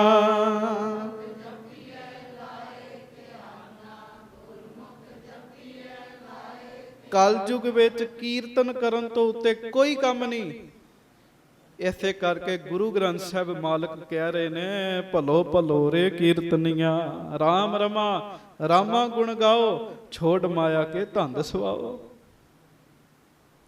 ਮਹਾਰਾਜ ਕਹਿਣ ਲੱਗੇ ਇਹਦੇ ਤੋਂ ਉੱਤੇ ਕਿਹੜਾ ਕੰਮ ਹੈ? ਫਿਰ ਪੜਿਓ, ਇਸਕੇ ਸਮ ਅਪਰ ਨਾ ਕਲ ਕਾਲ। ਇਹਦੇ ਬਰਾਬਰ ਹੋਰ ਕੋਈ ਕੰਮ ਨਹੀਂ ਹੈ। ਹਰ ਸਮੇਂ ਨਾਮ ਜਪਣਾ, ਸੇਵਾ ਕਰਨੀ, ਪਰਮੇਸ਼ਰ ਦੀ ਕੀਰਤੀ ਕਰਨੀ। ਹਰਤਾ ਪਾਤਕ ਬਿਗਨ ਵਿਸਾਲ। ਸਾਰੇ ਪਾਪ ਦੂਰ ਹੋ ਜਾਂਦੇ। ਮਹਾਰਾਜ ਕਹਿੰਦੇ ਬੜੇ ਬੜੇ ਵਿਘਨ ਜਿਹੜੇ ਲੱਗਣੇ ਆਪੇ ਹੀ ਦੂਰ ਹੋ ਜਾਂਦੇ ਹਨ। ਕਲਮਲ ਮਲ ਮਨ ਪਟ ਕੋ ਲਾਗੀ। ਪਾਪਾਂ ਦੀ ਕਲਯੁਗ ਦਾ ਸਮਾਂ, ਮਹਾਰਾਜ ਕਹਿੰਦੇ ਮਨ ਨੂੰ ਪਾਪਾਂ ਦੀ ਮੈਲ ਬੜੀ ਲੱਗੀ। ਸੰਗਤ ਜੀ ਕਲਯੁਗ ਦਾ ਸਮਾਂ ਇੰਨਾ ਜ਼ਿਆਦਾ ਭਿਆਨਕ ਹੈ, ਤੁਰਦਾ ਜਾਂਦਾ ਹੀ ਬੰਦਾ ਬੜਾ ਕੁਝ ਵੇਖੀ ਜਾਂਦਾ, ਸੋਚੀ ਜਾਂਦਾ ਤੇ ਮਨ ਨੂੰ ਮੈਲ ਲੱਗੀ ਜਾਂਦੀ ਜੀ। ਮਨ ਮੈਲਾ ਹੋਈ ਜਾਂਦਾ ਜੀ। ਹਾਂਜੀ ਵਿਸ਼ੀਅਨ ਕੀ ਕਾਰਖ ਸੋ ਪਾਗੀ। ਮਹਾਰਾਜ ਕਹਿੰਦੇ ਜਿਹੜਾ ਮਨ ਹੈ ਨਾ ਇਹ ਵਿਸ਼ਿਆਂ ਦੀ ਕਾਲਖ ਚ ਕਾਲਾ ਹੋਇਆ ਪਿਆ, ਕਾਲਾ ਹੋਆ ਸਿਆ, ਇਸ ਮਨ ਕੋ ਜਨਮ ਜਨਮ ਕੀ ਮਲ ਲਾਗੀ। ਹਾਂਜੀ ਚਾਹੈ ਨਿਵਾਰਨ ਇਸ ਕਉ ਜੇਈ। ਤੇ ਜੇ ਕੋਈ ਇਹਨੂੰ ਦੂਰ ਕਰਨਾ ਚਾਹੇ ਵੀ ਮੇਰੀ ਇਹ ਮੈਲ ਲੱਥ ਜਾਵੇ, ਸਤ ਸੰਗਤ ਮਹਿ ਮਿਲ ਕਰ ਤੇਈ। ਤੇ ਫਿਰ ਉਹ ਸਤ ਸੰਗਤ ਵਿੱਚ ਆਵੇ। ਆਖੋ ਧੰਨ ਗੁਰੂ ਹਰਗੋਬਿੰਦ ਸਾਹਿਬ ਜੀ। ਸਤ ਨਾਮ ਜਲ ਕੋ ਤਹ ਲੇ। ਉੱਥੇ ਫਿਰ ਰੱਬ ਦੇ ਨਾਮ ਦਾ ਪਾਣੀ ਲੱਗੇਗਾ ਮਨ ਨੂੰ। ਹਾਂਜੀ ਧੋਵਨ ਕੀਰਤਨ ਕਰੇ ਕਰੇ। ਤੇ ਜਦੋਂ ਕੀਰਤਨ ਕਰੇਗਾ ਸਾਰੇ ਰਲ ਕੇ ਜਪਣਗੇ ਨਾਮ, ਮਹਾਰਾਜ ਕਹਿੰਦੇ ਮਨ ਕਾਲਾ ਧੋਤਾ ਜਾਏਗਾ। ਵੇਖੋ ਕੋਈ ਬਸਤਰ ਧੋਣਾ ਪਾਣੀ ਤੇ ਚਾਹੀਦਾ ਹੀ ਚਾਹੀਦਾ ਜੀ। ਹਾਂਜੀ ਮੂਤ ਪਲੀਤੀ ਕੱਪੜ ਹੋਏ ਦੇ ਸਾਬੂਣ ਲਈਆ ਉਹ ਧੋਏ। ਨਾਮ ਕੀਰਤਨ ਇਹ ਸਾਬਣ ਤੇ ਪਾਣੀ ਹੈ। ਹਾਂਜੀ ਉਜਲ ਮਨ ਕੋ ਕਰੈ ਸੁਜਾਨ। ਸੁਜਾਨ ਮਨੁੱਖ ਆ ਕੇ ਸਤਸੰਗ ਚ ਕੀਰਤਨ ਕਰਦੇ ਹਨ, ਸੁਣਦੇ ਹਨ, ਆਪਣੇ ਮਨ ਨੂੰ ਸਾਫ਼ ਕਰਦੇ ਹਨ। ਚੜ੍ਹੈ ਰੰਗ ਗੂੜੋ ਤਤ ਗਿਆਨ। ਫਿਰ ਉਹਨਾਂ ਨੂੰ ਗੂੜਾ ਰੰਗ ਚੜ ਜਾਂਦਾ ਹੈ। ਕਬਹੂ ਨ ਉਤਰੈ ਸਦਾ ਨਵੀਨ। ਉਹ ਰੰਗ ਫਿਰ ਕਦੀ ਵੀ ਨਹੀਂ ਉਤਰਦਾ ਜੀ। ਰਾਮ ਰੰਗ ਕਦੇ ਉਤਰ ਨਾ ਜਾਏ। ਇਸ ਵਿਧ ਕੀ ਬੁੱਧ ਅਨਕ ਪ੍ਰਬੀਨ। ਇਸ ਵਿਦ ਕੀ ਬੁੱਧ ਅਧਿਕ ਪ੍ਰਵੀਨ। ਮਹਾਰਾਜ ਕਹਿੰਦੇ ਇਸ ਤਰੀਕੇ ਨਾਲ ਬੁੱਧੀ ਜ਼ਿਆਦਾ ਉੱਤਮ ਹੋ ਜਾਂਦੀ। ਤੇ ਇਹ ਸਾਰੇ ਗੁਣ ਭਾਈ ਬਾਬਕ ਵਿੱਚ ਹੈਗੇ ਜੀ। ਸਤਿਗੁਰੂ ਜੀ ਦੀ ਬਾਣੀ ਦਾ ਕੀਰਤਨ ਕਰ ਕਰਕੇ ਆਪਣਾ ਮਨ ਧੋਤਾ ਜੀ। ਕੀਰਤਨ ਨੂੰ ਧੰਦਾ ਨਹੀਂ ਬਣਾਇਆ ਜੀ। ਕੀਰਤੀ ਨੂੰ ਧੰਦਾ ਨਹੀਂ ਬਣਾਇਆ। ਖੂਬ ਕੀਰਤੀ ਕੀਤੀ ਤੇ ਕੰਮ ਚੰਗੇ ਕੀਤੇ। ਚੇਤਾ ਰੱਖਿਓ, ਕਈ ਬੰਦੇ ਕਹਿੰਦੇ ਨਾਮ ਜਪਣ ਦੀ ਲੋੜ ਨਹੀਂ ਹੈਗੀ, ਕੰਮ ਚੰਗੇ ਕਰੋ। ਪਰ ਆਸਾ ਜੀ ਦੀ ਵਾਰ ਵਿੱਚ ਇੱਕ ਪੰਕਤੀ ਹੈ, ਗੁਰੂ ਨਾਨਕ ਸਾਹਿਬ ਕਹਿੰਦੇ ਭਲਿਆ ਤੇਰੇ ਕੰਮ ਵੀ ਵੇਖਣੇ ਹੀ ਤੇ ਇਹ ਵੀ ਵੇਖਣਾ ਵੀ ਤੂੰ ਨਾਮ ਕਿੰਨਾ ਜਪਿਆ। ਦੋਵੇਂ ਕੰਮ ਵੇਖਣੇ। ਕੰਮ ਕਿਹੋ ਜਿਹੇ ਕੀਤੇ ਤੇ ਨਾਮ ਕਿੰਨਾ ਜਪਿਆ ਇਹ ਵੇਖਣਾ। ਅੱਗੇ ਕਰਨੀ ਕੀਰਤ ਵਾਚੀਐ ਬਹਿ ਲੇਖਾ ਕਰ ਸਮਝਾਇਆ। ਕਰਨੀ ਕੀ ਹੁੰਦੀ ਹੈ? ਕੰਮ। ਕੀਰਤੀ ਤੁਸੀਂ ਕਰ ਰਹੇ ਹੋ। ਹਾਂਜੀ ਜਾਂ ਤੇ ਬਾਬਕ ਤੂੰ ਚਿਤ ਜਾਨੋ। ਅੰਤ ਸਮੈ ਲੋ ਨਾਮ ਬਖਾਨੋ। ਮਹਾਰਾਜ ਕਹਿੰਦੇ ਇਸ ਕਰਕੇ ਬਾਬਕ ਜੀ ਆਪਣੇ ਚਿੱਤ ਚ ਜਾਣ ਲਓ।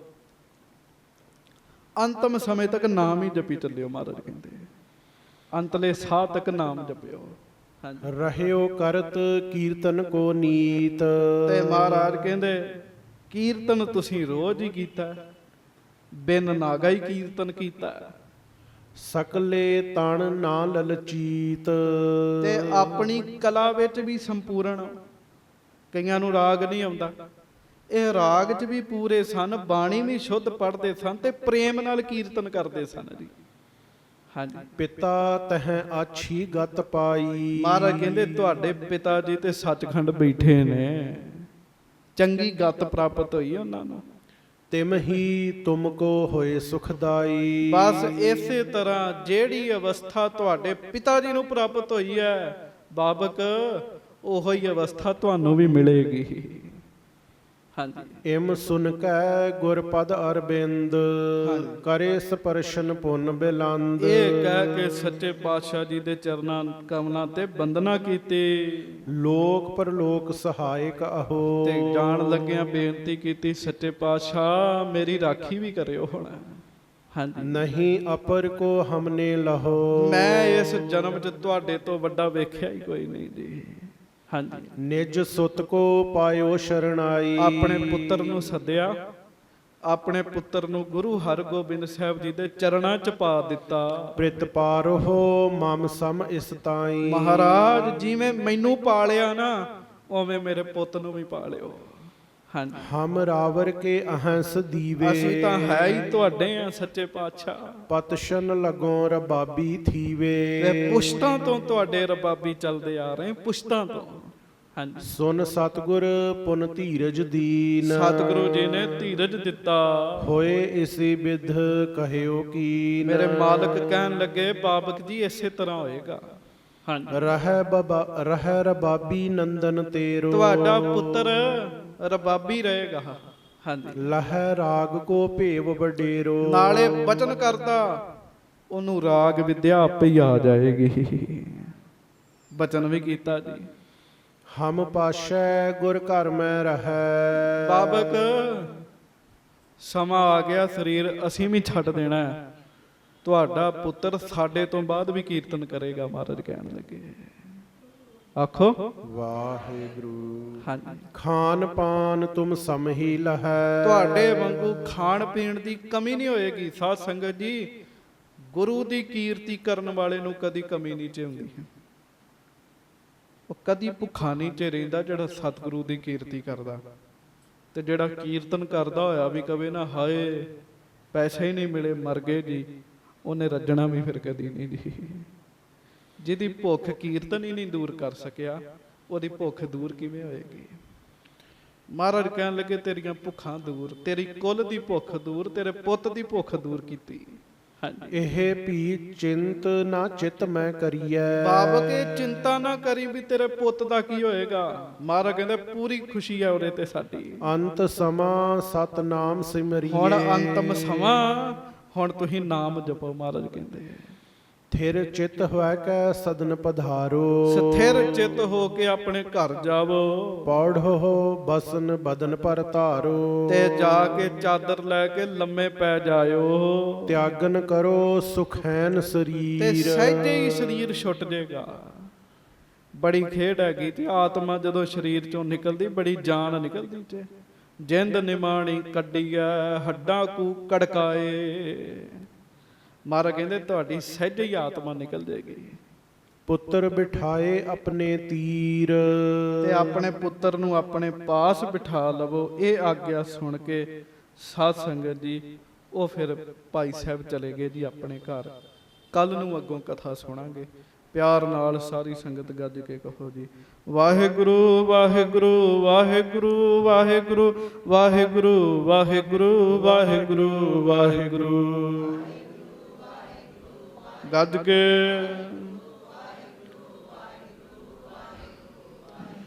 ਵਾਹਿਗੁਰੂ ਵਾਹਿਗੁਰੂ ਵਾਹਿਗੁਰੂ ਵਾਹਿਗੁਰੂ ਵਾਹਿਗੁਰੂ ਵਾਹਿਗੁਰੂ ਵਾਹਿਗੁਰੂ ਵਾਹਿਗੁਰੂ।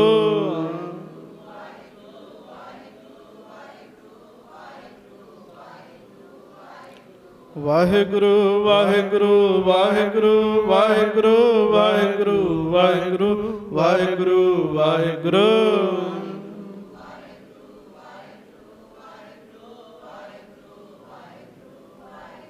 ਵਾਹਿਗੁਰੂ ਵਾਹਿਗੁਰੂ ਵਾਹਿਗੁਰੂ ਵਾਹਿਗੁਰੂ ਵਾਹਿਗੁਰੂ ਵਾਹਿਗੁਰੂ ਵਾਹਿਗੁਰੂ ਵਾਹਿਗੁਰੂ।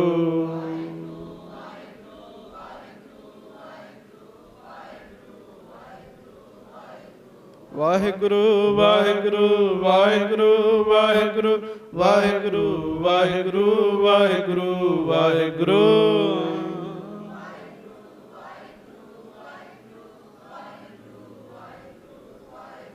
ਸਤਿਗੁਰੂ ਜੀ ਕਿਰਪਾ ਕਰਨ, ਭੁੱਲਾਂ ਚੁੱਕਾਂ ਦੀ ਮਾਫੀ ਬਖਸ਼ਿਸ਼ ਕਰਿਓ। ਪਿਆਰ ਨਾਲ ਗੱਜ ਕੇ ਫਤਿਹ ਬੁਲਾਓ ਜੀ। ਵਾਹਿਗੁਰੂ ਜੀ ਕਾ ਖਾਲਸਾ ਵਾਹਿਗੁਰੂ ਜੀ ਕੀ ਫਤਿਹ। ਸੋ ਕਹੋ।